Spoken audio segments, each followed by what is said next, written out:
That's bilocation when you're in two places at one time. And that's what I've been chasing after in the principle of infinity, because I think our heart is governed, our subconscious is governed by a different time-space differential than what we exist in the linear realm. When I say linear realm, I mean things happen in sequence and in 1/1000, 2/1000. Things are marked out in time. Like when you take a photograph, it's a Kodak moment because time stops in that photograph. And that stopping of time, you start getting into where Newton even was studying fluctuans for infinitesimals, when those variables that are in the smallest increments of time that we can imagine, that's where eternity is, because eternity is timelessness. And that, like, you throw a rock in the air and then it reaches a certain point and then it descends. But at the apex of its trajectory, it's in a place where it's neither rising or falling. It's in a realm of suspension. And that's where I love when my heart gets in that temporary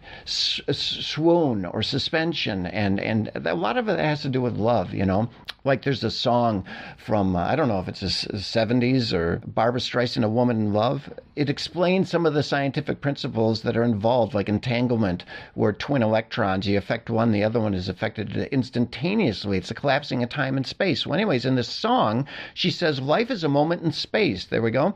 With you eternally mine, as to infinity. And in love, there is no measure of time. Like it's timeless. Like when somebody gets buried, they're dead, time stops. In the resurrection, could be 1,000 years, 10,000 years later, it's a shared instant from when they died. They have no sense of how long they've been in the grave because it's timeless. Like when you sleep, it's a suggestion of death and timelessness. When you sleep, you wake up and you have to look at the clock because you've been cut out of time. It's like a time machine, So in any case, this song goes on saying, in love, there is no measure of time.